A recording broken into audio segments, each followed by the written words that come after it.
Cari telespettatori, ben ritrovati anche quest'oggi insieme con noi, con le nostre ospiti. L'argomento è molto importante, ne parliamo spesso, ma voi spesso fate anche richiesta di affrontare queste tematiche, ovvero i centri servizi, per semplicizzare, le case di riposo per anziani, la lunga e dibattuta questione della riforma di un sistema sociosanitario nella regione del Veneto, naturalmente, che tarda a venire. Vediamo un po' il punto della situazione, e le rette che sono aumentate, ma è veramente così? Come, in che termini, a fronte di che cosa, in quali territori di più, in quali di meno? Cosa sta facendo? Perché sta facendo costantemente qualche cosa il sindacato dei pensionati. Noi abbiamo qui come sempre protagonista CGIL con la giornata dedicata, e ben arrivata Nicoletta Biancardi, non abbiamo l'opportunità e l'onore di averla sempre qui con noi, grazie segretaria.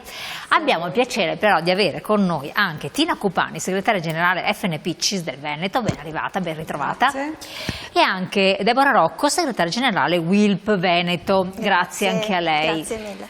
È importantissimo che siano presenti i sindacati a livello unitario. Questa è una questione che è trasversale e quindi c'è omogeneità di intenti, è vero segretaria? Assolutamente. Ed è importante. Assolutamente sì. Intanto buongiorno a lei e buongiorno a tutte le persone che ci seguono da casa. Ecco, devo dire che essere anche qui insieme con le amiche e le colleghe di FNP e di WILP secondo me è un grande valore, e parlare anche in questo caso di rette, caro rette, insomma, del monitoraggio che noi abbiamo fatto, secondo noi e secondo me serve anche spiegare alle persone, fare una piccola premessa rispetto anche al lavoro che noi stiamo facendo da tempo insieme, unitariamente, diciamo, nel territorio. Abbiamo prodotto un documento molto importante, questo a marzo del 2022, insomma, va ricordato, molto corposo, molto articolato, su come migliorare, diciamo, i servizi e le prestazioni per pensionati e pensionate, persone non autosufficienti, rispetto, diciamo, alle case di riposo. E questo è nato proprio perché il nostro gruppo di lavoro ha fatto una lettura molto attenta del territorio e di tutte le problematiche, anche nel periodo della pandemia che, come ben sappiamo, ha fatto scoppiare, per così dire, ha fatto emergere tante problematiche legate anche alla non autosufficienza, ma la lettura non solo del territorio, anche della demografia, perché noi dobbiamo, ecco, saper leggere anche quella nel nostro territorio, e anche lo svuotamento continuo, diciamo, dei servizi territoriali anche rispetto alla non autosufficienza. L'anno scorso abbiamo aggiornato, diciamo, unitariamente questo documento, soprattutto nella parte della residenzialità e quindi discorso case di riposo, e da lì abbiamo, per così dire, fatto emergere, ecco, perché siamo arrivati a fare anche quest'anno, diciamo, il monitoraggio sul caro rette, perché abbiamo raccolto quel grido d'allarme che proveniva, diciamo, dal territorio, dai nostri territori, e abbiamo voluto metterci le mani, il naso, insomma, e in maniera molto certosina, grazie appunto al nostro gruppo di lavoro unitario, stilare anche una tabella precisa rispetto all'andamento, diciamo, delle rette, del caro rette, facendo una panoramica dal 2023 e tra dicembre 2024, gennaio e febbraio abbiamo recuperato, diciamo, le rette e poi facendo le medie anche del 2024 e del 2025. Ecco, vediamo la slide, questa qua dell'indagine, proprio la consultazione dei siti web che avete fatto e anche contatti diretti con i centri servizio. Ce la spieghi un attimo, sì, questa differenza, allora, che stava dicendo? I nostri diciamo, colleghi che hanno condotto, insomma, diciamo, il monitoraggio e la ricerca, hanno consultato tutti i siti web dei centri di servizio, diciamo, delle case di riposo presenti in Veneto, oppure hanno anche telefonato quando nei siti web non si trovavano, diciamo, le informazioni. E questa è una delle prime difficoltà che loro hanno riscontrato, il fatto che non si riesca in maniera veloce e anche con trasparenza ad avere tutti i dati, che sono sicuramente il costo delle rette, ma anche altri tipi di servizi. Vediamo che nel 2025 sono riusciti a recuperare 260 strutture, quindi tutti i dati, su 293, una percentuale che arriva vicino all'89%, quindi una buona, sicuramente un buono spaccato, una buona fotografia. Gli anni precedenti leggermente meno, ecco. Anche questo appunto è da evidenziare, al di là di avere dei dati vicini adesso diciamo alla totalità dei centri di servizio, il fatto che bisognerà anche su questo lavorare, perché le persone, i familiari che magari si vogliono informare, semplicemente consultando un sito web della casa di riposo, del centro di servizio, non è detto che trovi tutte le risposte alle informazioni insomma, di cui ha bisogno.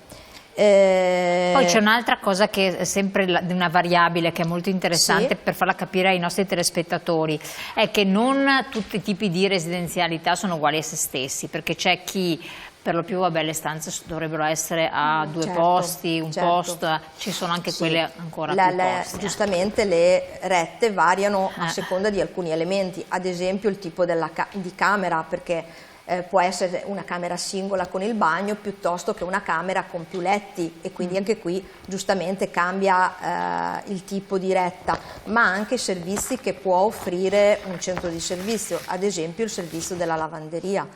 Addirittura alcuni centri servizio utilizzano degli altri criteri, ad esempio la residenza, e quindi io magari posso entrare se sono residente, cioè ho la priorità se sono residente in quel comune, piuttosto che avere un tipo di agevolazione. Oppure anche dei criteri che riguardano la gravità della persona, quindi il suo stato anche di salute. Naturalmente deve essere certificato in questo caso da una scheda SVAMA, che è una scheda di valutazione multidimensionale, quindi assolutamente certificata, oppure anche dal calcolo ISEE e quindi dalla situazione patrimoniale e economica, diciamo, della persona. Quindi la variabilità delle rette subisce diciamo, sicuramente questo tipo di influenze. Allora chiedo adesso a segretaria lei, Aftina Cupani, perché stiamo sempre nell'analisi dell'indagine. Le rette medie giornaliere variano anche per provincia, quindi abbiamo visto con la segretaria queste variabili che avete riscontrato, ma anche nei territori provinciali voi avete notato delle differenze, quindi non in tutti i territori sono uguali. Qui abbiamo anche lo spaccato di Belluno, Padova, Rovigo, cioè risulterebbe che Belluno, a parte con impegnativo o senza impegnativa, è la più bassa in assoluto, mentre per esempio Padova e Venezia hanno una retta molto alta, 84 senza impegnativa euro al giorno nel 2025 Belluno, a fronte di 95,56 se non sbaglio di Padova sempre nel 2025. Vabbè, la media del Veneto è 91,3 euro al giorno. Che cosa ne dice di questa cosa qui? Allora, è immaginabile comunque, per carità? No, che sia immaginabile o no? No, è immaginabile, anche perché credo che nel nostro impegno futuro ci sia, partendo da questi dati che dopo volevo precisare, avranno dopo successivamente, sempre attraverso il nostro staff e i nostri gruppi di lavoro, una loro trasposizione, elaborazione e approfondimento a livello territoriale. Quindi poi noi ripeteremo a livello di ogni singola provincia questi incontri in cui ci sarà la fotografia proprio di ogni realtà, e quindi in un contesto più piccolo ci sarà anche la possibilità di entrare più nell'analisi dei dati, capire, perché la prossimità dà la possibilità anche di avere un confronto più diretto ed avere anche un ritorno da parte dei colleghi che sono presenti, che saranno presenti ai nostri incontri e che potrebbero anche darci quelle risposte che dovrebbero essere a noi, servire a noi anche per avere poi nei confronti della Regione la richiesta di incontri, perché dopo la nostra finalità è stata un po' quella, no? Ogni volta che si esce sui giornali, sulle rette, valori che la Regione smentisce o la Regione attraverso l'assessorato ci racconta non essere quelli che lei di cui lei è in possesso. D'altra parte abbiamo una Regione che, e quando intendo Regione intendo assessorato al sociosanitario, che non ci dà come l'impressione che non abbia contezza di come si muovono le case di riposo. Useremo questo termine anche improprio, ce ne scusino, ma sono quelle che è il termine che più capiscono no, così capiamo nostri, tutti quanti, ecco. esatto. E allora noi serve anche per dire alla Regione, ma noi abbiamo questa fotografia che non è di un dato impattante, però di un dato in continuo aumento e di una diversità fra territorio e territorio. Quindi chiediamo alla Regione, siccome comunque alle RSA vengono erogate risorse pubbliche attraverso anche le impegnative, perché ricordiamo che le impegnative di residenzialità sono risorse che vengono prese dal bilancio della Regione, quindi pubbliche, che vengono erogate. Noi alla Regione da anni chiediamo un osservatorio, un monitoraggio continuo, una vigilanza e quindi già far emergere che ci sono diversità fra territorio e territorio. Chiedere alla Regione che si ponga la domanda ma perché in un territorio le rette stanno aumentando di più, in altri aumentando di meno, dare informazioni alle famiglie anche più di dettaglio rispetto, lo diceva prima Nicoletta, alla modalità di approccio anche quando ne hai bisogno per pretendere e avere trasparenza. Noi diciamo sempre che quando un familiare porta un proprio familiare all'interno di una RSA, firma un contratto, una carta di servizi rispetto ad un ritorno che deve essere dato anche a livello di servizi. Quindi questi incontri nel territorio serviranno anche a dare indicazioni da questo punto di vista, cioè come ti devi comportare. Certo che qua noi partiremo da questo dato, da questa diversità, per chiedere alla Regione vigilanza, per chiedere alla Regione trasparenza e per chiedere nuovamente l'osservatorio. Assolutamente sì. Telespettatore che ci ringrazia per trattare queste tematiche. Poi tra l'altro noi salutiamo tutti i nostri telespettatori che ci seguono, lo sappiamo dalle case di riposo, ci sono anche loro, quindi li salutiamo con piacere. Quindi i sindacati si occupano di voi e seguono le vostre vicende correlate a quelle delle vostre famiglie, perché poi molti sono anche aiutati necessariamente dalle famiglie. Chiedo anche a lei, segretaria, ci sono delle considerazioni su queste benedette rette? Ha fatto ben capire l'importanza, cioè il fine ultimo è quello, un'interazione con la Regione, quindi anche con finanziamenti, però ci sono strutture private, strutture invece pubbliche, servizi diversi e che cosa ne emerge? Allora ne emergono di dati che immagino le famiglie da casa possano pensare non ce la faremo mai, nel senso che abbiamo una differenza tra una retta su una casa di cura privata, di una casa di riposo privata ad una pubblica, che è difficile pensare possa essere sostenibile. Questo è il tema, no? E allora se in una casa pubblica noi abbiamo visto che dei dati abbiamo una retta di circa 1.870 euro, su una casa privata attorno ai 2006-2009, allora io credo che tutti noi siamo consapevoli del fatto che questo sia un importo poco sostenibile dalle famiglie oggi. Se guardiamo le medie delle pensioni poi e facciamo un calcolo anche matematico di quanto dovremmo integrare rispetto alle rette, facciamo fatica a pensare che questo non sia un tema. Un pensionato da solo, questa è la questione, perché a parte chiedere ai figli che magari già arrivano tirati a fine mese perché le nostre buste paga, sono quelle, lo diciamo sempre, sono terrificanti, e quindi però un pensionato allo stato attuale, senza guardare in là, perché in Italia si guarda l'oggi e non i pensionati del domani di cui parliamo sempre, sarà da piangere.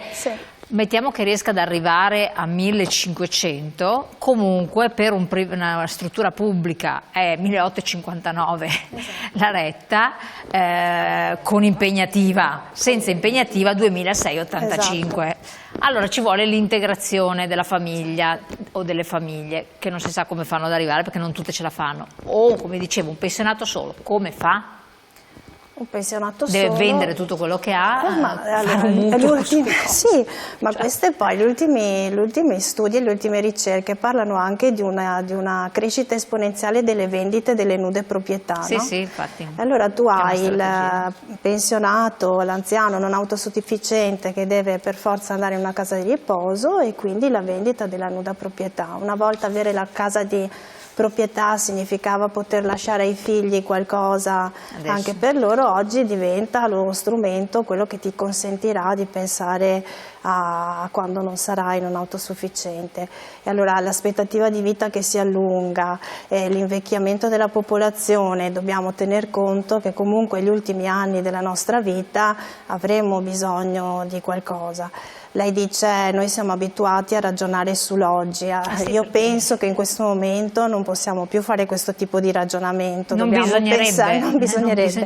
Non dobbiamo pensare a questo. Io vorrei pensare che oggi sono in grado di lavorare, noi siamo in grado di lavorare insieme perché abbiamo questa responsabilità di rappresentare questa parte di popolazione, perché un domani io possa dire sì, sono in uno stato di non autosufficienza, però ho queste offerte nel territorio, certo, posso fare questo. Ecco, questo è quello che bisognerebbe raggiungere. Assolutamente. Ecco, a onor del vero, e questo risulta dall'indagine, 160 centri servizio su 260 avrebbero aumentato le rette, 7 centri servizi su 260 avrebbero diminuite. Vero, segretaria, che cosa dice?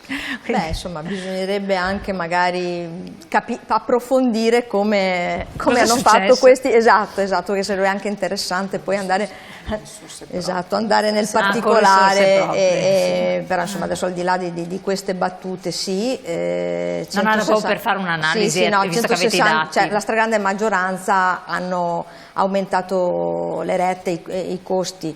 Dall'altra parte vediamo anche che c'è molta diseguaglianza territoriale, perché se prima guardavamo anche le tabelle, no? Certo. Da lì si vede che ci sono delle differenze tra province e province anche abbastanza sensibili, tant'è che a volte chi è vicino al confine tra una provincia e l'altra, magari i familiari, guardano anche rispetto a dove poter cercare magari una casa di riposo che abbia dei servizi naturalmente consoni, ma si guarda anche quello. Assolutamente, insomma. però voi avete fatto un'indagine ancora anni addietro, mi ricordo, lei non era ancora segretaria, che andava ad analizzare per territorio la struttura delle case di riposo, cioè entravate nelle case di riposo e guardavate un po' qual era la situazione, ed emergeva che effettivamente, è vero che magari nel Polesine costavano di meno, ma c'era un deficit. Certo. Quindi anche di servizi, brava, piuttosto che... Certo, purtroppo c'è questo che bisogna tener conto. Ma non sempre magari i familiari purtroppo ne sono consci, oppure anche in base alle risorse che possono avere si accontentano. Però dopo... Ecco perché servirebbe obbligatoriamente capire anche in trasparenza la carta dei servizi che ogni centro di servizio o casa di riposo appunto può avere. Le do la parola dopo la pubblicità a lei, segretaria, carta dei servizi che ha accennato, perché effettivamente, siccome facciamo anche informazione e cultura, tante volte ci scrivono i nostri telespettatori e dicono ci dite delle cose che non sappiamo. E questa potrebbe essere una di quelle cose che magari non tutti sono a conoscenza. Restate con noi, pochi secondi pubblicità.